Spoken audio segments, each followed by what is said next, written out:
Well, hey everyone, I am your host, Gentry, and welcome to the Vibrant Life Show. This show is all about exploring the purposes God has placed in our lives and the passions He's placed in our hearts to reach the community He's placed us in for such a time as this.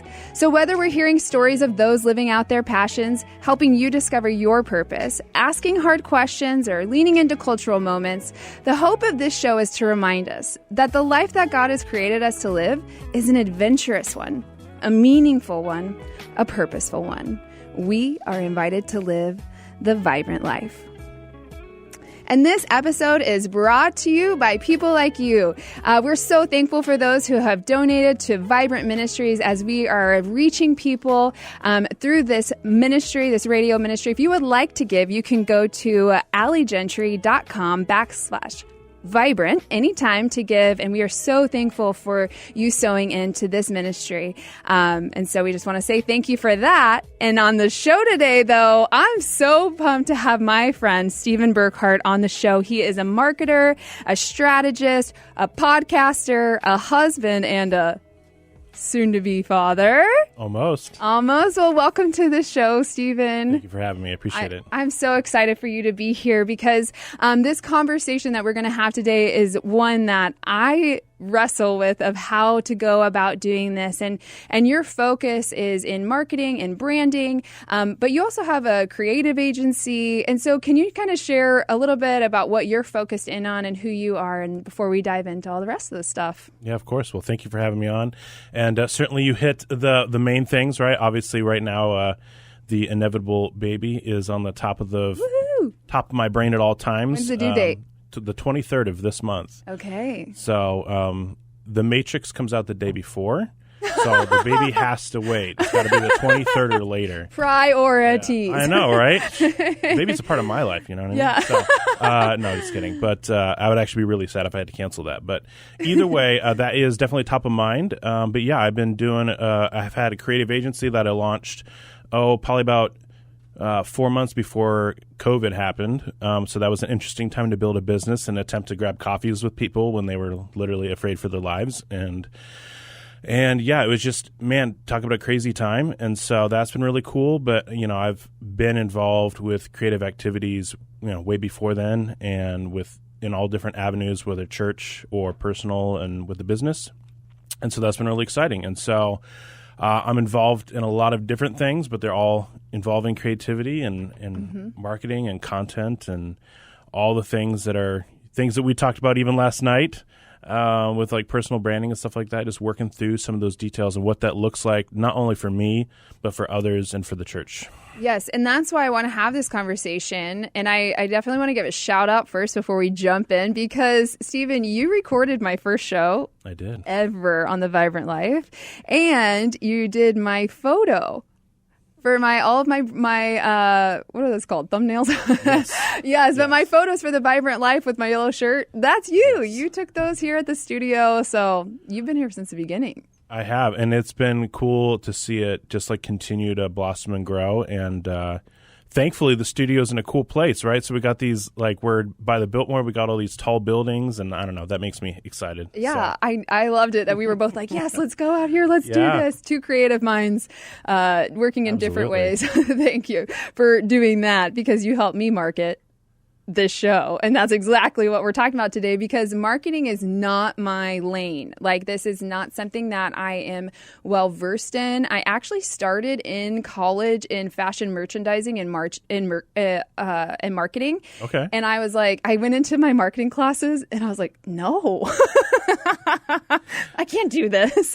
And so I love learning from people, because I was like, I wish I would have stayed with it because it's so important.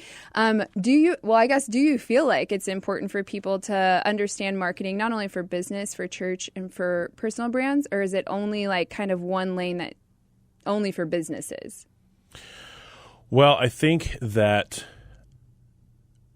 you know, just because of, like, part of me is creative and part of me is a strategist, right? And so at the end of the day, you have to ask yourself the question, like, what is it that you're trying to accomplish, right? And so, you know, your previous guest, Chesley, right? I'm involved with him starting up a digital and physical church. And, you know, we wrestle with those things of, like, we have this new approach to how church is working and how marketing is working, and personal branding is certainly a part of that like new page and how marketing works. But at the end of the day, like if that's not what you're called to, then like I guess not. But I guess at the end of the day, like everyone's engaged in some sort of marketing, like whether you want to or not. Every time you post, you're putting something out there, and it creates an impression, it builds a reputation, it communicates something. And so I think that it is important, but I think it boils down to like what has God called you to do, or what is your passion? And it may not need a lot of marketing to do that. And there's nothing wrong with that. Like, I think we live in a country where it's like everything has to be new, the new shiny object. And it doesn't always have to be that way. But I see huge value in it, obviously, or I just wouldn't be doing it. Right. And that's actually really great that you touched on that, because you were saying, I'm passionate about this. I believe in marketing. At the same time, like God can use you in different ways, and it doesn't have to be at a certain level or a certain extent, because I feel like I've heard things have to be, you just have to do this and you have to do that. And sometimes I'm like, I just want to talk. Yeah. But actually, that's where even I talked a couple episodes ago about kingdom collaboration. And that's where I feel like when it comes to you and even your agency, like if it's not something that you are great at, you find someone who's good at it and let them run in their lane. So how did you come to the conclusion that this is something you were passionate about, that you felt like, I'm going to start an agency? Because I just want to punish myself with long hours, I guess. Like, how can I be frustrated all of the time? Well, no, because to your point, like marketing is like jumping on a freight train. It's like every day some platform is coming out with some new change to their algorithm or what matters or new part of their platform. And it is genuinely hard to keep up with. And so I think you and literally anyone who doesn't have a team of people helping them feels that overwhelm of like, how can I possibly stay on top of all of this? Like, this is absurd. And it is crazy. And I mean, and the reality is you can only do what you have the energy, time, and passion to do. And so that's why I feel like there's this, I wouldn't say it's like a new movement, but like a revisitation of like, maybe there's just like one platform that's for you. And that's okay. And you just really win at that one, and you build an audience on that one. And then if you get to post other places, great. And if not, like, just kind of depends on where your people are. You know what I mean? Yeah. And what kind of content you're making. Like I always joked with, I was at a group of pastors, and we were talking about like platforms and content and stuff like that. And I was like, even if TikTok could play an hour-long video, absolutely zero people go on TikTok to watch a sermon. Like, sorry. So like, that's not the place for that. Like, that's what YouTube is for. And so like, if you're a speaker and you want to do a bunch of hour-long talks, YouTube's probably your platform. You spend all your time doing stuff there. You know what I mean? So it's not, there's no magic bullet to it, you know? Right. And just a plug, we are on YouTube at the Vibrant Life Show. Right. Well, yeah, it's important. Yeah, it is. We found that it was important because if you want to reach, it's a little bit longer form, and you want to reach certain people, and generationally, it tends to be more Gen Z, to be on that platform, and millennials, to be on YouTube. I just decided, which was not my first thing, but I was like, I think we need to try this. And you helped me make that happen. And so I'm telling you guys, he actually does what he is talking about. Did you start with marketing? Like, how did this develop? Because you are a creative. How did that start with you? What were you doing that led you into, kind of share your journey of ending up with where you are today? Yeah. So, I mean, it definitely was a journey of like self-discovery and just trying things. So like, since I was like a child, I played piano for like, I think it took lessons for like 12 years. So that's definitely like how I started, right? Like literally just making music. And then I did guitar for a while. And then at some point something clicked and I was like, you know, I really like nerding out on like tech stuff, but I also like making things and being creative. And you should see me draw. It is truly horrible. And so I was like, I thought you were going to be like, it's a masterpiece. Oh man, I wish. I see people paint or draw and I'm just like, my brain actually can't fathom it. It's like, right. I don't even have a box for it. I can't even draw a stick man or a heart shape to save my life. It's really that bad. That's the only thing I've gotten down is the heart. Yes.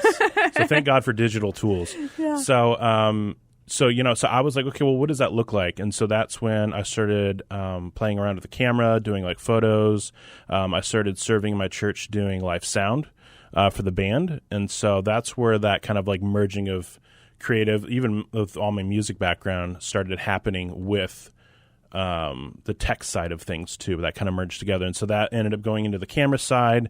And then I shot video for a long time for that. And obviously I just saw like this increase in both platforms that use video and the importance of video as the fact that it's like 10 times more engaging than any other kind of content you can post. And so it was like, okay, that's seriously important for businesses. So I embraced that, moved on there. And then I realized that like, hey, you can create a kick butt video. But at the end of the day, if there's no strategy, if you have no idea where you want to send the attention, if you have no way of monetizing that attention, you've essentially paid a lot of money to shoot a video, which is cool. But like, it's kind of nice to make money too, right? Or like have an impact. Yes. And that's where the strategy part comes in, where I was like, okay, like that's also important too. So that's really where I ended up just going down that rabbit hole. And so I've had an opportunity to hire some really wonderful people.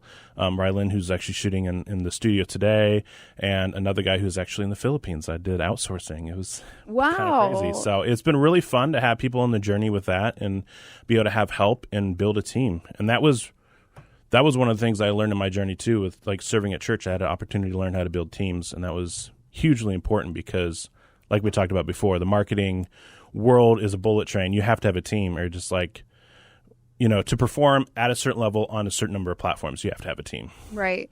And I just want to point out the fact that you served at the church with your gifts and your talents. Yes. And I think that's so critical. I don't know how you feel about this, but God has given us those things, but you're not necessarily, like, your marketing's not necessarily in the Christian, it doesn't have to be Christian titled, if you will. Right. But like, you're still using it to serve the church, and you're using it in ways to make money. And so a lot of times I think it's important that we find ways that the things that God's gifted us in the outside of church on a Sunday, but also find ways to serve, because what it sounds like is that out of that, God revealed to you how to grow teams, how to really serve in different ways, and what you're passionate about. Mm-hmm. Do you feel like that's how it like happened, or do you feel like that's critical to kind of serve in those areas too?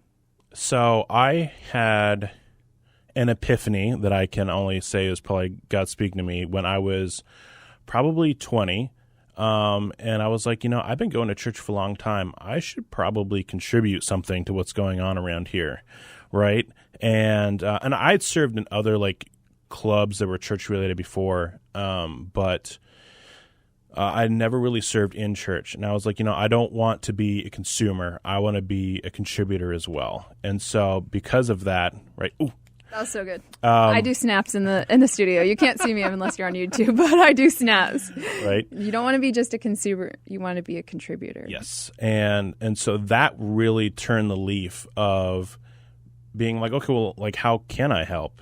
And passing the offering basket is very important, right? But I have other skills that not a lot of other people have that I can contribute. And I mean, when this page turned, this was back when I like knew how to do nothing at all, right? So like I started running sound for church. I had never done it before. I had to get trained on it. I had never done any of that. And so that was really an exploration process. But yeah, absolutely. Like, I love win-win situations. So for me, it was amazing. Like, I had the opportunity to do something I enjoyed in church, which was learning. I was learning and growing in my craft, and I was doing it outside of church as well, which was helping me learn and grow, which made me better at doing it at church. Wow. Right? So the church benefited by everything I was learning outside of church and the stuff that I was learning in church, as well as my business being benefited. And so that, to me, was a crazy win-win. And obviously that doesn't always work out for everyone with every kind of skill set. I don't know if you're like a investment advisor, like what you're going to do for church. Yeah. But at the same time, you don't know till you try or ask around. You can be on the board and help make financial decisions. Believe me. Yeah. I can use some help with that. Yes, so that'd be perfect. This is true. I love that it is a win-win. When you learn in church, it was helping you outside the church. What you're doing outside the church was helping the church. And I really feel like as the church, we should be the leaders of creativity and marketing and really being on the forefront of what the world is like doing so well at. The church needs I just feel like we need to step up a little bit. Here I am getting a little preachy. I'm not preaching at you. I'm looking at you, but I'm not preaching at you. She has a soapbox hidden underneath this desk. I need to get off of it right now. Please don't. Now. Please don't. Well, if you're just joining the Vibrant Life Show, I'm here with Stephen Burkhart, and we're actually talking about marketing and branding, the importance of it, and honestly, what is it? Because I would like to kind of dive into this of how would you describe this branding, and how do you help people find out what theirs is to be able to market? Are we talking about personal or business? Let's go business first. Okay.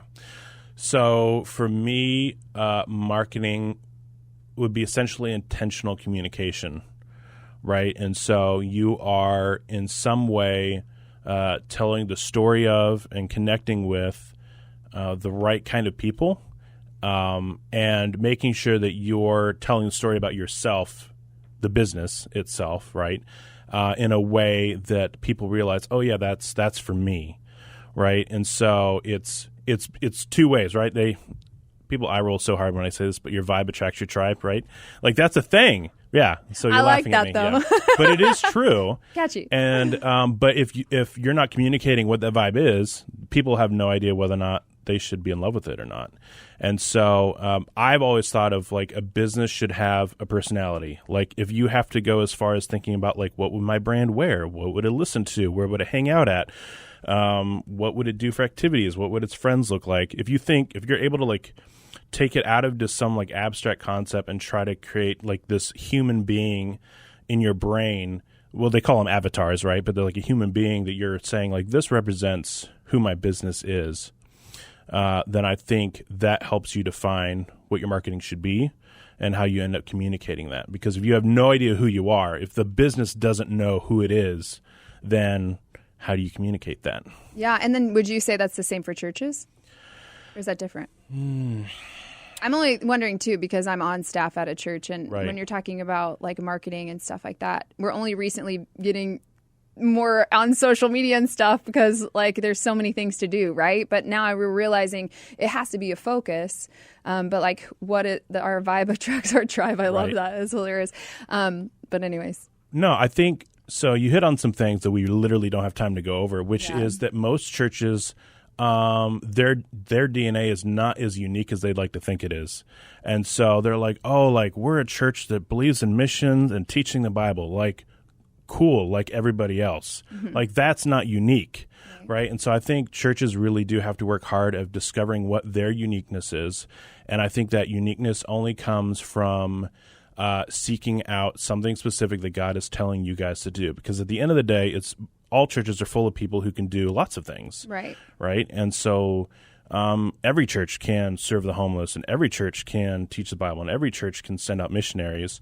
And those are all things that we should be doing, but that isn't like particularly unique to a church. Right. That's so true. So finding your own DNA and then leaning into that piece as a church. I just wanted to touch on that because I feel like there's a lot of people that also listen that are somewhat involved in a church too. Yeah. And so, but the marketing, figuring out where you want to be, like where you want to hang out at. I love that as a business. Now, can we switch to the personal side of that? So how do you figure out a personal brand? What a loaded question. What is that? Is that a thing? So this is part 1 episode. No, I'm kidding. Honestly, if we had, yes. Yeah, so I think, when we ended up chatting last night before we got to shoot this, I think it kind of depends on what situation you're in, adds its own levels of complexity, right? So, for example, like when we talk about marketing in church, what I know for a fact is that is a dirty word in most churches, because even though we want to impact people and even though we want people to know about our church and we want butts to fill those seats, like we can't use the word marketing, right? Because then it sounds like corporate-y, but that's exactly what we're doing. It also feels like that as a personal brand. Yes. Or brand. I don't even know if I want to call it that yet. Right. Yeah. Because at the end of the day, like you've spent your whole life not trying to stand out. Right. You've spent your time like blending in, having friends, like being a part of a group. And then for the first time, it's the same with business owners, but like especially with a personal brand, for the first time you're saying like, hey, everybody look at me. And it can feel so selfish. But at the end of the day, like you have to come to terms with like what it is you're trying to do. Right? Is it an ego trip, or is it, hey, I have something that can literally help people and I want people to know about it? Like if you know the cure for cancer, you should probably tell some people. Right. Mm-hmm. It would be rude and selfish not to share.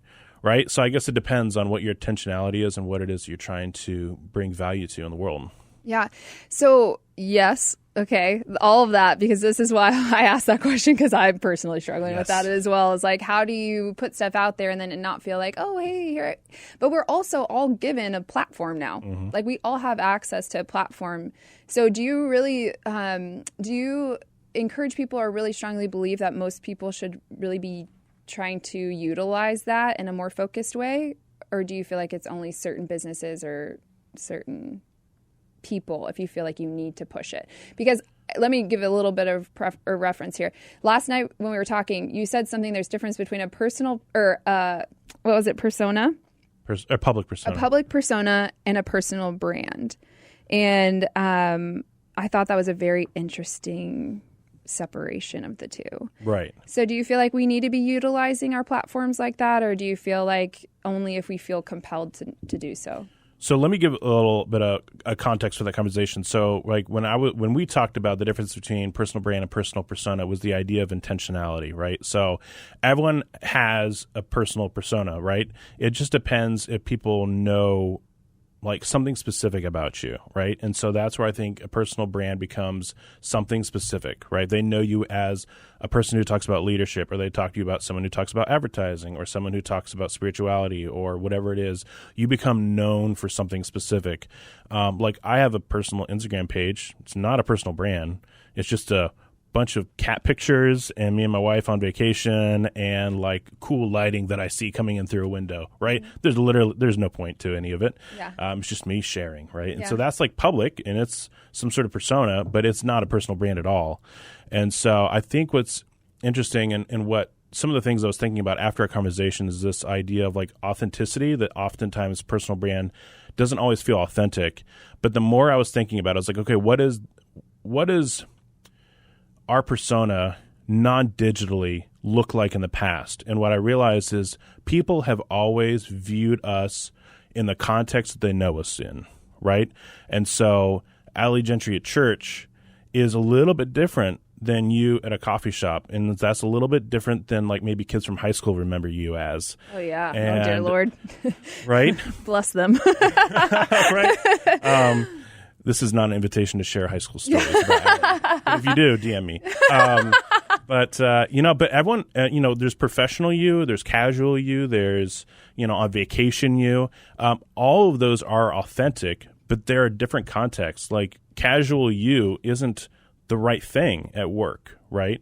And you're an authentic person. If I got to say anything, like you are not just this upbeat person on this radio show. You are like this everywhere I've ever seen you. You're excited and happy and smiley.